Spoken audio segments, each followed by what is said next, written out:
오늘 우리에게 주신 하나님의 말씀은 누가복음 15장 1절에서 32절인데요. 1절부터 4절, 29절부터 32절까지만 읽겠습니다. 한 절씩 교독하겠습니다. 모든 세리와 죄인들이 말씀을 들으러 가까이 나오니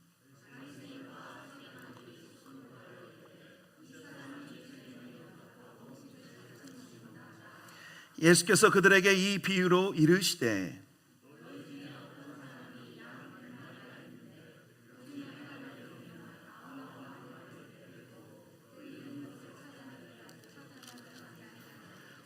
(29절) 제가 먼저 읽겠습니다. 아버지께 대답하여 이르되 내가 여러 해 아버지를 섬겨 명을 어김이 없거늘 내게는 염소 새끼라도 주어 나와 내 벗으로 즐기게 하신 일이 없더니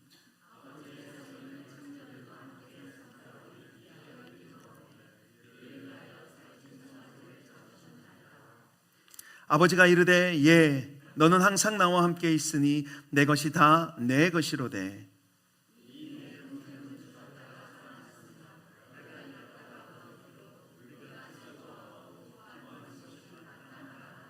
아멘. 우리 앉으시면서 은혜를 사모합시다. 함께 읽은 본문을 통해 잃어버린 한 영혼이라는 제목으로 하나님의 말씀을 전하겠습니다. 매주 출애굽기 본문으로 은혜를 누리고 있는데요, 잠시 멈추고 새생명 축제를 앞둔 오늘은 누가복음 말씀으로 우리에게 하시는 하나님의 음성을 듣기를 원합니다. 여러분, 소중한 무언가를 잃어버리신 적이 있으신가요? 어떤 분들은 지갑을 잃어버리신 적도 있고, 또 어떤 분들은 휴대폰을 잃어버리신 적도 있고요. 또 이곳에 계신 어떤 분은 해외에서 여권을 잃어버리신 적도 있습니다. 저는 제 물건을 거의 잘 잃어버리지 않는데요, 제가 중학교 때였던 것 같아요. 그때 이제 저희 가족이 한국에서 이 새해 해돋이를 보려고 강원도 그 동해 쪽을 며칠간 여행하고 왔습니다. 정확히 몇 시였는지 기억은 나지 않지만 아마 한 밤 11시 정도, 꽤 늦은 시간에 이제 집에 도착했어요. 그런데 집 문이 열리질 않는 겁니다. 그래서 그 늦은 시간에 열쇠공 아저씨를 불러서 집에 들어갔는데요, 집에 들어가서 보니까 어머니의 그 예물들과 귀중품들이 다 사라진 거예요. 저희 가족이 집을 비운 동안 도둑이 든 거죠. 난리가 났습니다. 그런데 다음 날 저녁에 온 식구들은 다 잠을 자고 있고 주방에만 이렇게 불을 켜져 있고 그 테이블에 아버지가 앉아 계셔서 저를 부르셨는데요, 갑자기 저에게 뭐라고 하셨냐면 솔직히 말하면 다 용서해 주시겠대요. 도대체 이게 무슨 말입니까?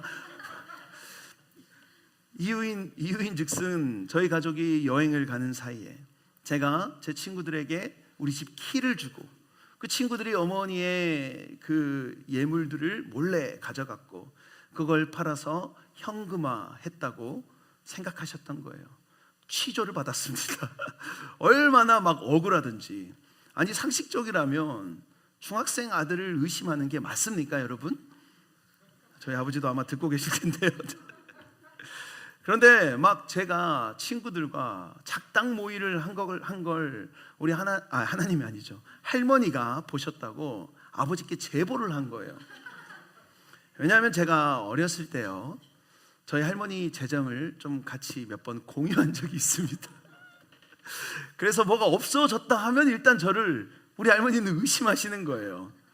아무튼 어머니 입장에서는 그 결혼하셨을 때 받으셨던 예물이니 얼마나 소중합니까? 그런데 그걸 잃어버리셨던 거고 결국은 찾지 못한 걸로 알고 있습니다. 저는 안 가져갔습니다. 오늘 우리가 읽은 본문에 등장하는 세 가지 비유에서도요, 모두가 다 무언가를 잃어버립니다. 100마리 양들 중에 한 마리를 잃어버리고요, 10드라크마 중에 한 드라크마를 잃어버리고, 그리고 흔히 돌아온 탕자 제목으로 유명한 두 아들의 비유에서는 둘째 아들을 잃어버렸다가 다시 찾기도 하죠.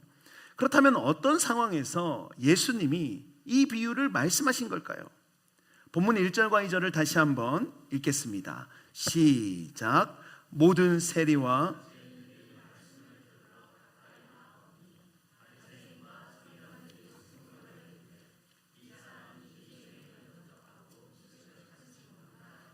아멘. 무슨 상황입니까? 모든 세리와 죄인들이 말씀을 듣기 위해 예수님께 막 몰려든 거예요. 그 모습을 보고 바리새인과 서기관들이 예수님이 죄인들과 저렇게 밥 먹고 있다고 수군거립니다. 그들은 스스로를 거룩한 사람들, 성민이라고 생각했기에 그냥 그런 죄인들과 함께 있는 것 자체를 부정하게 생각했는데, 거기에 더해서 밥까지 먹었다니 있을 수 없는 일인 거죠. 당시에는 단순히 식사를 같이 했다는 것은 밥 한 끼 같이 먹었다 정도가 아니라 깊은 친밀과 유대를 보여주는 척도와 같은 거였어요.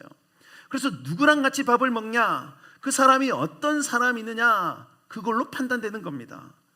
우리가 잘 알고 있듯이 바리새인과 서기관들은 유대 공동체의 주류였습니다. 그냥 바리새인이나 서기관들이 되고 싶다고 되는 게 아니고 이들은 엘리트들이었어요.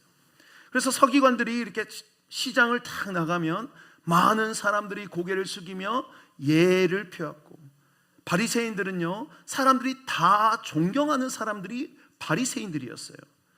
종교가 곧 정치였고 사회였기 때문에 이들의 종교적, 정치적, 사회적인 위치는 높았던 거죠. 반면에요, 세리나 죄인들은 철저히 그 율법 중심의 사회에서는 늘 비주류였고, 어떻게 보면 그냥 음지에서나 살아가던 사람들이었어요.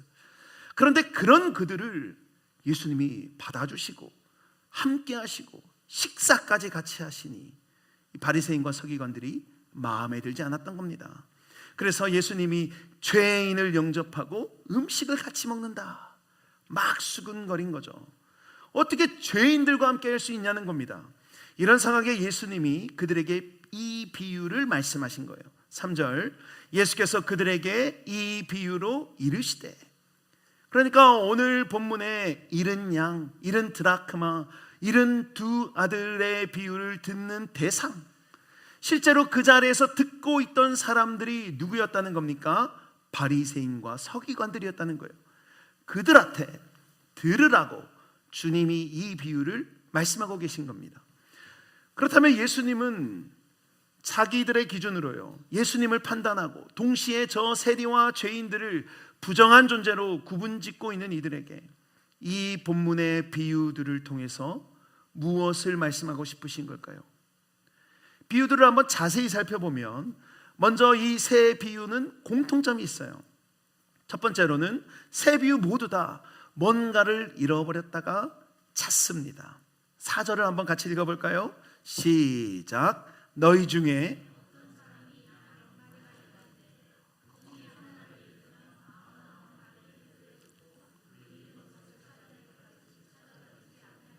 아멘. 어떤 사람한테 100마리 양이 있었는데 그 중에 한 마리를 잊어버려서 그 한 마리를 찾을 때까지 찾다가 결국 찾게 됩니다. 다음 비유에서는 드라크마를 잃어버리는데 8절, 어떤 여자가 10 드라크마가 있는데 하나를 잃으면 등불을 켜고 집을 쓸며 찾아내기까지 부지런히 찾지 아니하겠느냐. 드라크마는 당시 은화인데요, 10개 중에 하나를 잃어버려서 온 집안을 다 뒤져서 찾아냅니다.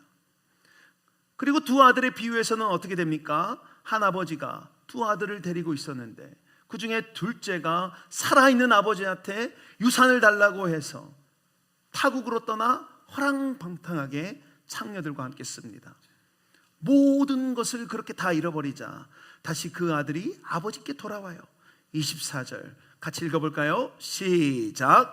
이 내 아들은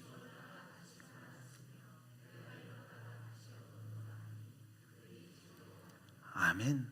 아버지의 입장에서는 잃어버린 둘째 아들을 다시 찾게 된 거죠.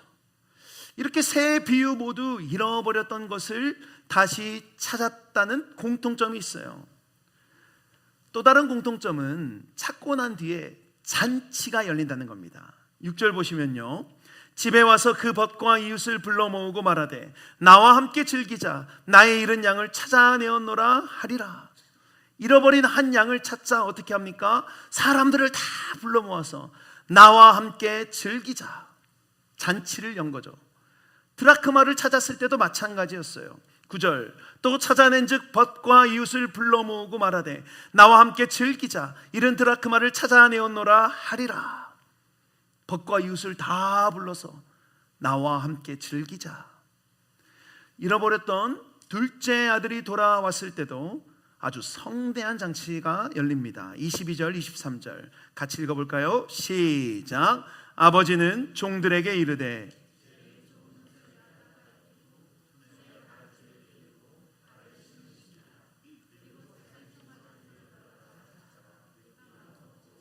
아멘. 아버지가 뭐라고 합니까? 살찐 송아지를 잡아라. 먹고 즐기자. 파티가 열린 거예요.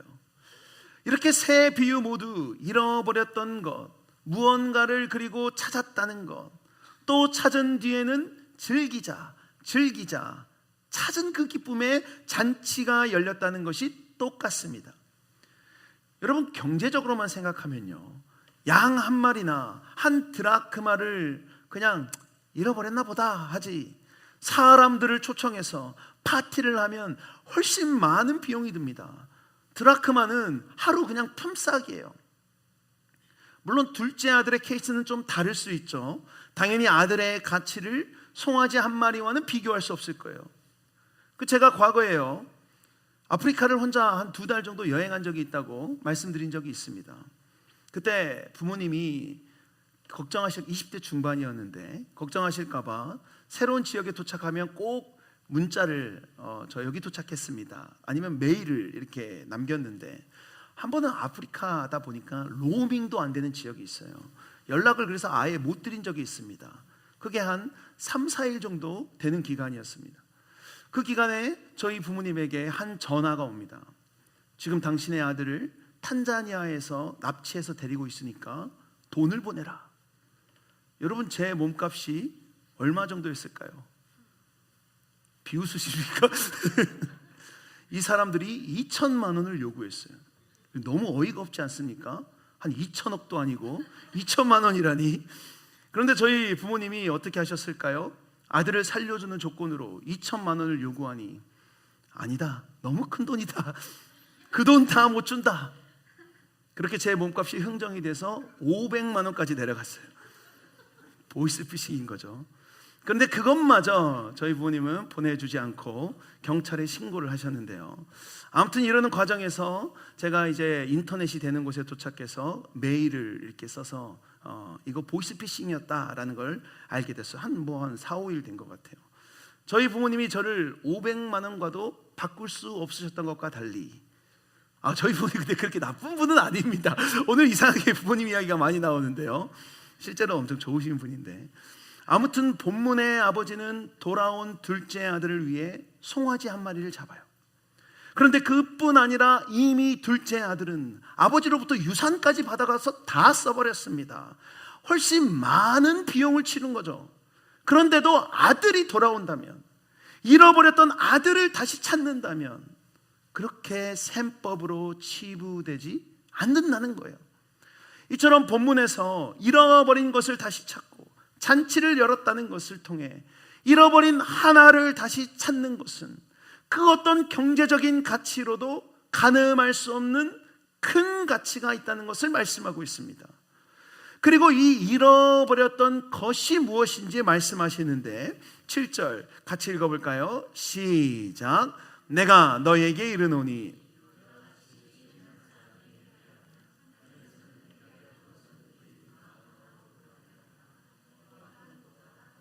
아멘.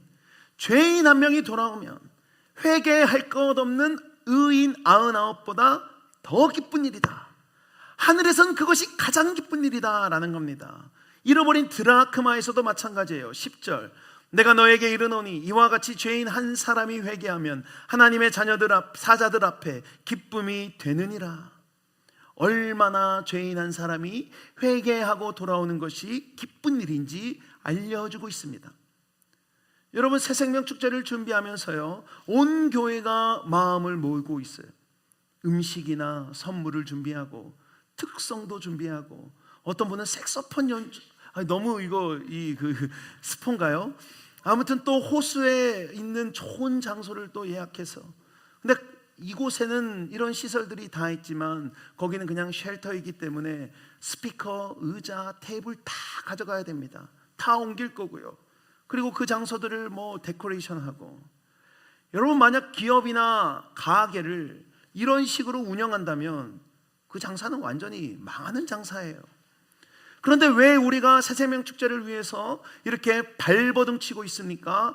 한 영혼이, 우리 교회가 커가고 우리 교회가 사람들이 많이 오고 잘 되고, 이거는 문제가 아니에요. 한 영혼이 주님 품에 돌아오는 것이 세상의 어떤 일보다 바꿀 수 없기 때문이죠. 누군가를 복음을 듣는 자리로 초청하기 위해서 어떤 분들은 기도하고, 또 어떤 분들은 만나서 식사를 하고, 경제적으로만 계산한다면 그 시간에 일을 더 하는 게 돈을 더 버는 거죠. 아니, 만나서 식사하고 차 마시면 마이너스입니다. 그런데 하나님의 계산법에서는 한 영혼을 찾는 것이 그 어떤 것보다 가치 있고 귀한 일인 거예요. 그 무엇과도 바꿀 수 없는 것이기에 이것저것 따지지 않고 송아지를, 아버지가요 돌아온 둘째 아들한테 너 유산 다 어딨니? 물어보지 않았습니다. 송아지를 잡아라. 잔치를 연 거죠.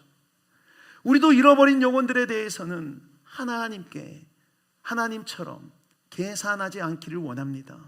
가족 중에 잃어버린 영혼들이 있다면 내 말이 설령 맞고 내 주장이 맞아도 참는 거죠. 그분이 돌아오기만 하면 뭘 못하겠습니까? 다르게 계산하셔야 됩니다. 그리스도의 사랑을 보여주는 거예요. 여러분, 자녀를 잃어버렸는데 다시 찾을 수만 있다면 그게 얼마인지가 중요하겠습니까? 모든 유산을 다 써서 그 못난 아들이 돌아오자 아버지가 잔치를 연 것처럼 우리 하나님도 우리 같은 죄인을 위해서 하나밖에 없는 아들을 값으로 치르셨습니다. 하나님께 우린 그런 사랑을 받은 자고, 그 하나님이 또 다른 영혼들을 찾고 계신 거예요. 이렇게 한 영혼이 돌아오는 것은 하늘에서 축제가 벌어지는 날입니다. 믿습니까? 다음으로 살펴본 것처럼 이 세 비유에 공통점들이 있는 반면에 차이점도 하나 있어요. 매우 간단합니다. 세 비유 모두 다요, 뭔가를 잃어버렸다가 찾고 그 기쁨의 잔치를 열어요. 여기까지는 다 똑같습니다. 그런데 두 아들의 비유는 그것으로 끝나지 않아요.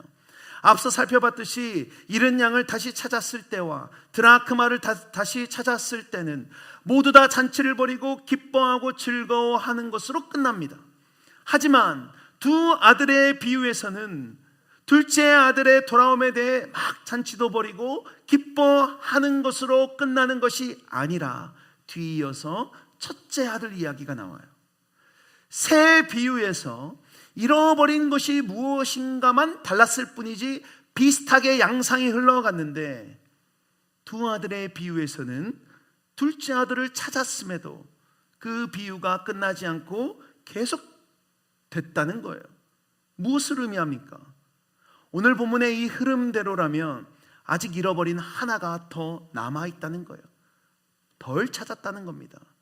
잃은 양 하나를, 잃은 드라크마 하나를, 잃어버렸던 둘째 아들을 다시 찾게 돼서 모든 사람들이 막 기뻐하고 즐거워하며 잔치에 있는데, 아직 잃어버린 아들, 그 잔치에 참여하지 못하고 있는 사람이 있었다는 거예요.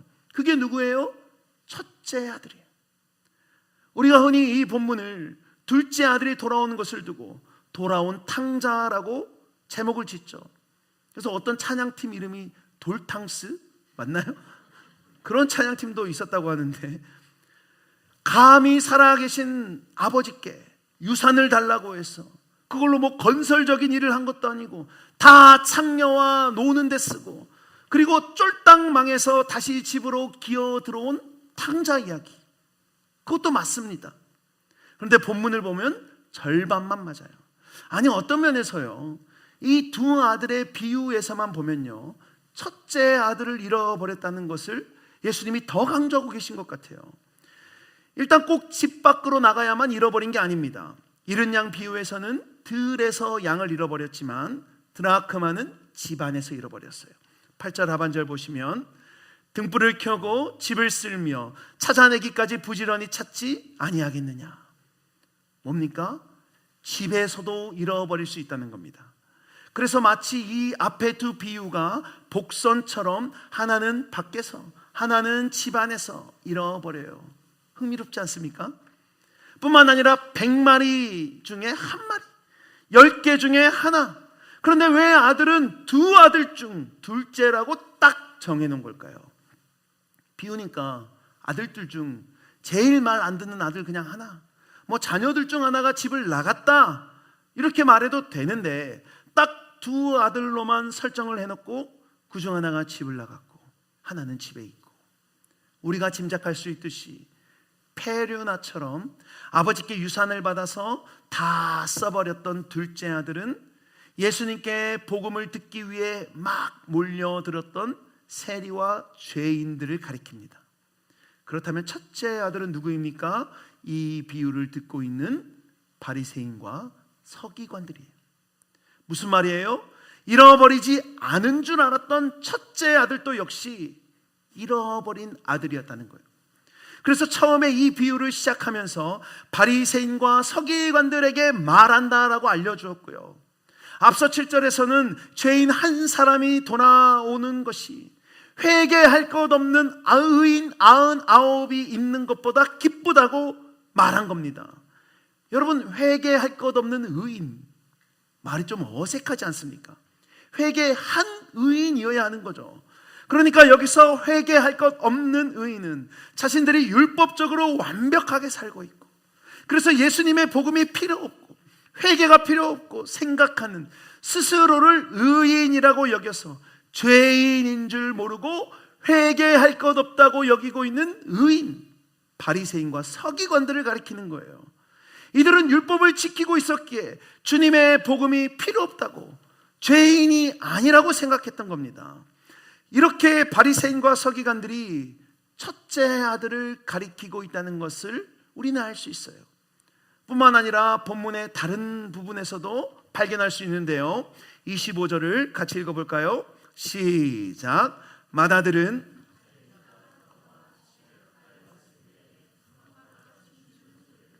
아멘. 첫째 아들이 등장하는 첫 번째 구절이에요. 그런데 뭐라고 부릅니까? 맏아들. 여기서 맏으로 쓰인 단어는 보통 이스라엘의 장로들과 대제사장들, 이런 사람들에게 쓰였던 단어예요. 그러니까 사회적으로 종교적으로 지위가 있는 자들, 윗사람들, 누구예요? 저 아래 것들, 저 부정한 것들과는 섞일 수 없다고 생각하는 바리새인과 서기관들을 가리키는 겁니다. 거기에 더해서 이 두 아들의 비유를 자세히 살펴보면요, 주인공이 둘째 아들이 아니라 첫째 아들인 것 같아요. 한 아버지와 두 아들이 등장합니다. 이 모든 이야기에는 플롯이라는 게 있죠. 소설이나 영화나 모두 다 이 사건의 발단부터 전개, 위기, 절정, 클라이맥스라고 부르죠 이거를. 그리고 결말, 이런 관점에서 보면 두 아들의 비유에서 무엇으로부터 이 사건이 시작되죠? 발단이 뭡니까? 이 정신없는 둘째 아들이 아버지한테 유산을 받아서 집을 나간 거예요. 이 일만 없으면 이 가정은 그냥 다 평안해요. 그리고 이 사건이 어떻게 전개돼요? 그 둘째가 잘 살았더라 하면은 그냥 이야기는 끝이에요. 그런데 먼 타국에서 다 탕진해버리고, 그래서 돼지를 치는 종살이를 하고 돼지가 먹는 쥐염 열매를 먹다가 아버지께 돌아옵니다. 사건이 이렇게 전개되어 가요. 그렇게 둘째가 돌아오니 아버지가 어떻게 했습니까? 좋은 옷을 입히고 가락지를 끼우고 신을 신기고 신분을 다 회복시켜 준 거죠. 살찐 송아지를 잡아서 잔치를 열어요. 그런데 이 일 때문에 갈등이 생기기 시작하죠. 카메라가 이제 밭에서 이 일을 하고 돌아오는 첫째 아들을 비춰주는데, 첫째 아들이 집에 가까워지자 막 풍악 소리가 들리는 거예요. 종을 불러다가 무슨 일이냐고 묻습니다. 둘째 아드님이 돌아오셔서 주인 아버지가 송아지를 잡고 잔치를 열고 있습니다. 그래서 어떻게 반응해요? 28절. 그가 노하여 들어가고자 하지 아니하거늘 아버지가 나와서 권한대. 화를 내면서 안 들어갑니다. 잔치에 참여하지 않아요. 이 이야기의 위기인 거예요. 너무 기쁜 소식이다 그러면서 잔치에 이렇게 들어가면 위기가 아니겠죠. 아마도 그러면 이 이야기의 절정은 둘째가 돌아오고 아버지와 껴안는 것이 절정이었을 겁니다. 그런데 안 들어가고 버팁니다. 그리고 이 비유에서 갈등이 최고조로 달한 절정 클라이맥스가 29절과 30절인데 절정이니까요, 그 분위기에 맞게 한번 다 같이 읽어볼까요? 시작.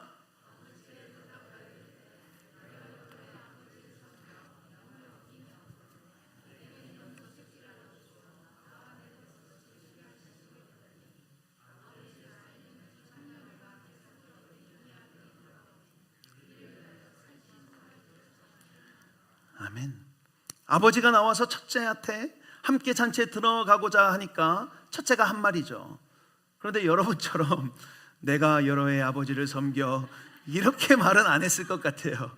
아마도 막 소리를 지르면서 울면서 아버지한테 따졌을 겁니다. 두 아들의 비유에서 가장 클라이맥스는 둘째 아들이 돌아와서 아버지 품에 안기는 것이 아니라 첫째 아들이 아버지한테 소리를 지르며 따지며 나는 못 들어간다 하는 이 부분이라고 할 수 있어요. 그리고 이 비유의 결말은 아버지의 말로 끝납니다. 32절. 이 내 동생은 죽었다가 살아났으며 내가 잃었다가 얻었기로 우리가 즐거워하고 기뻐하는 것이 마땅하다 하니라.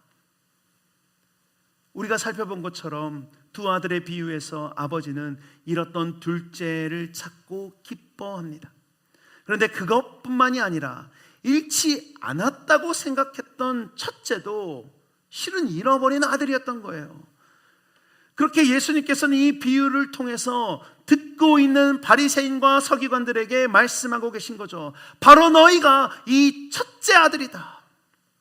죄인들과 함께 지내는 예수님을 보고 수군거리는 그들한테 죄인 한 사람이 돌아오는 것이 얼마나 가치 있고 중요한 건지, 큰 잔치를 여는 것도 부족하다라는 걸 알려주면서 왜 자신이 죄인들과 먹고 마시는지를 말씀합니다. 그리고 마지막에 첫째 아들을 말씀하시고, 이 아들은 아버지의 집에서 착실하게 함께 지내는 것 같지만 똑같이 잃어버린 아들이었고, 그 첫째 아들이 바로 너희다 라고 말씀하고 계신 겁니다. 여러분, 이곳에 우리가 앉아서 예배를 드리며 말씀을 듣고 있는 우리 모두는 다 여러 가지 면으로 겉으로 보기엔 둘째 아들보다는 첫째 아들에 가깝습니다. 둘째처럼 아버지를 떠나서 아버지를 보지도 않고 막 사는 것이 아니라 첫째 아들처럼 아버지의 집에서 예배도 드리고 교회에서 봉사도 하고 나름대로 하나님 안에서 신앙생활을 하고 있는 것처럼 그렇게 살아가고 있다는 거예요. 혹시 여기서 둘째 아들처럼 막 어제 광란의 밤을 보내고 오신 분이 있으신가요? 제가 보기에는 안 보입니다. 첫째 아들이 아버지의 재산인 밭에서 일을 하고 온 것처럼 우리 모두 다 늘 그렇듯이 주일이기에 와서 예배를 드리고요, 또 여러 모양으로 섬기고요, 찬양도 하고요, 말씀을 듣고 앉아 있어요. 그렇다면 우리도 혹시 첫째 아들과 같이 잃어버린 아들로 있진 않은가 한번 생각해 볼 필요가 있습니다. 여러분, 첫째가 왜 그렇게 아버지한테 화를 낸 건가요? 우선 첫째 아들은 아버지랑 같이 살고는 있었지만 아버지를 원하지는 않았던 것 같습니다. 20절 상반절 보시면 이에 일어나서 아버지께로 돌아가니라. 둘째 아들이 아버지한테 오는 장면인데, 그가 돌아간 것은 잘 곳이 있는 자기 집, 먹을 것이 있는 집이 아니라 어디로 돌아갔다고 해요? 아버지께로 돌아가니라. 그는 아버지의 품이 그리웠고 아버지를 원했던 거예요. 그러나 첫째 아들은 어떻습니까? 29절 아버지께 대답하여 이르되 내가 여러 해 아버지를 섬겨 명을 어김이 없거늘 내게는 염소 새끼라도 주어 나와 내 벗으로 즐기게 하신 일이 없더니. 자신은 아버지에게 아버지를 섬겨서 명을 어긴 적이 없는데 왜 나에겐 보상이 없습니까? 여기서 쓰인 단어는 종들이 주인한테 할 때 쓰는 말입니다. 첫째는 지금 아버지와 아들이 아니라 주인과 종, 계약 관계로 아버지를 대했고, 그 계약에 합당한 보상을 못 받았다는 거예요. 그래서 보십시오. 염소 새끼라도 주어 나와 내 벗으로 즐기게 하신 일이 없더니. 무슨 말이에요? 첫째 아들은 만약 아버지가 그래 고생했다 하고 염소 새끼라도 주면 그것으로 아버지 감사합니다, 같이 함께 즐기고 먹어요가 아니라 자기 벗, 자기 사람들과 먹고 즐겼다는 거예요. 그랬을 거란 겁니다. 밭에서 일을 마친 첫째 아들은 아버지가 계신 집으로 간 것이 아니라 그냥 집, 숙소로 가고 있었던 거예요. 그러다 보니까요, 이 첫째는 아버지의 마음을 알 수가 없었습니다. 20절 같이 읽겠습니다. 시작. 이에 일어나서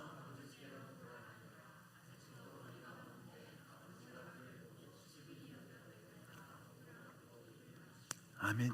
아직도 거리가 먼데 아버지가 그를 보고, 둘째가 터벅터벅 저 멀리서 이렇게 걸어오고 있는 것을 아버지가 아직도 거리가 먼데 알아보고 달려가서 안고 입을 맞춰요. 여러분, 아버지가 우연히 그냥 동네 마실 나왔다가 둘째를 발견했을까요? 아마도 매일매일 기다렸을 겁니다. 아, 올해는 유난히 좀 더운데 잘 지내고 있을까? 허리케인이 온다는데 괜찮을까?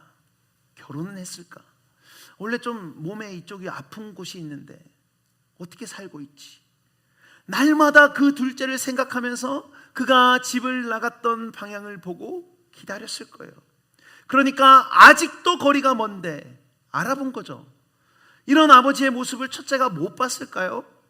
아니요, 그럴 리가요. 오며 가며 항상 봤을 겁니다. 그런데도 아버지의 마음을 알지 못하고 집에 안 들어가겠다고 밖에서 아버지한테 소리를 지르고 있는 거죠. 만약 첫째가 아버지와 같은 마음이었다면 당장 달려 들어가서 동생을 안고 고맙다, 아버지가 너를 얼마나 기다렸는데, 아버지가 돌아가시기 전에 와줘서 고맙다, 잘 돌아왔어. 여러분, 하나님 아버지의 집에 살고 있는 것 같은 우리도 아버지를 원하지 않고 하나님 아버지와 다른 마음을 가지고 있다면 첫째 아들과 똑같습니다.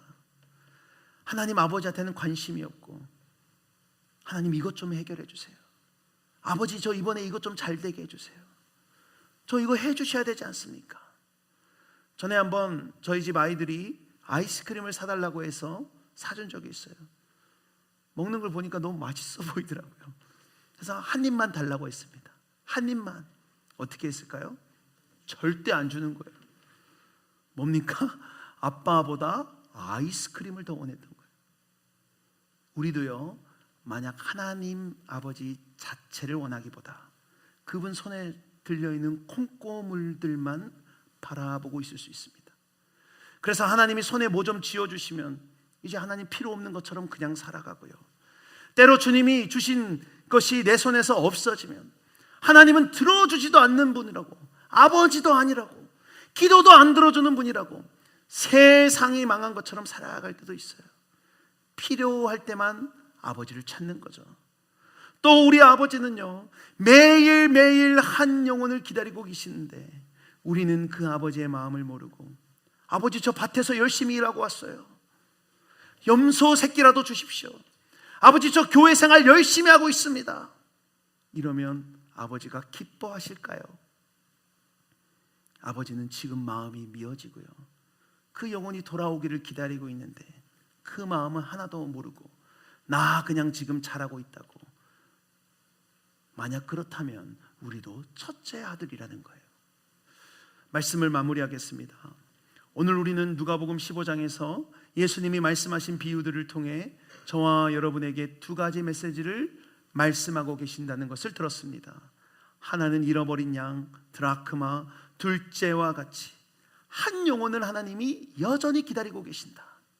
아니 99마리 양이 있고 9개의 드라크마가 있는데 한 마리쯤이야, 하나쯤이야, 뭐 이런 날도 있을 수 있지 않나 싶은데 하나님의 계산법에서는 그건 안 되는 거였습니다. 잃어버린 한 영혼이 주님 품으로 돌아오는 것은 무엇과도 바꿀 수 없는 일이라는 거죠.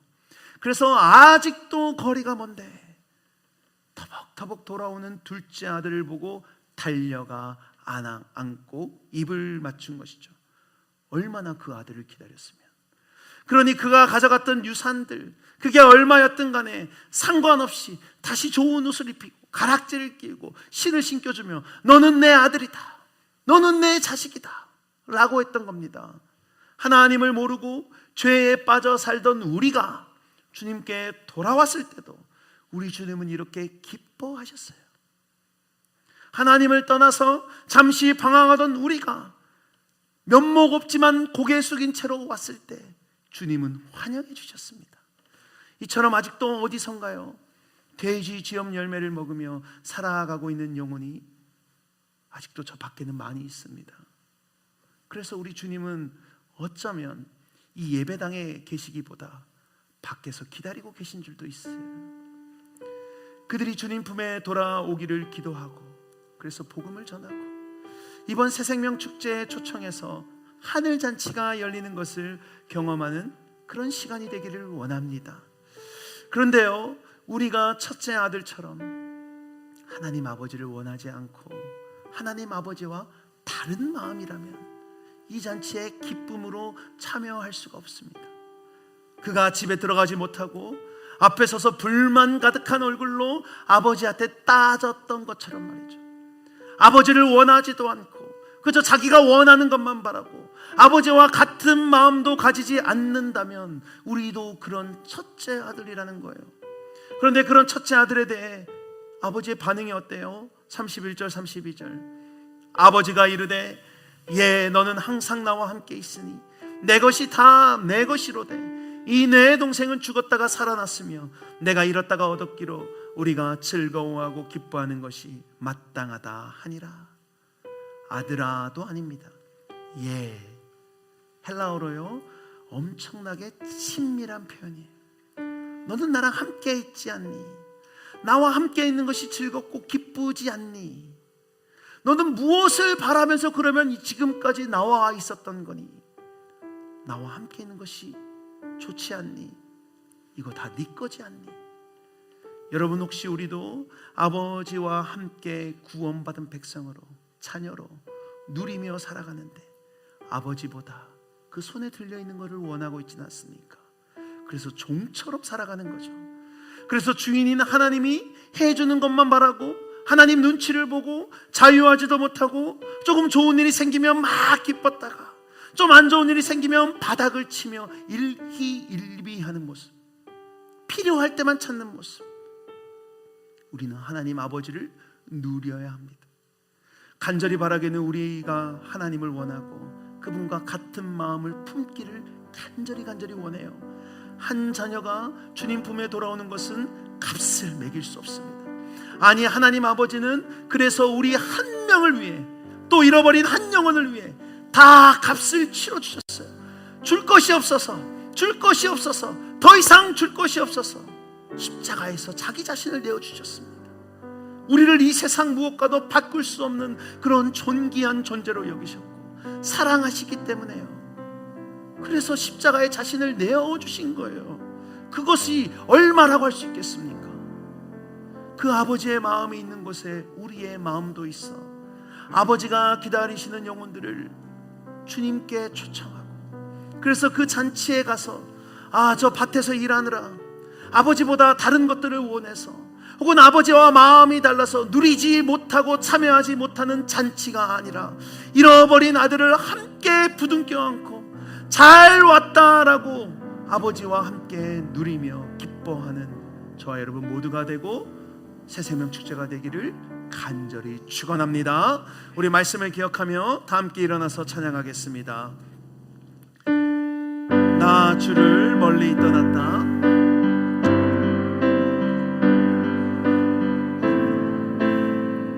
우리 함께 고백합시다. 나 주를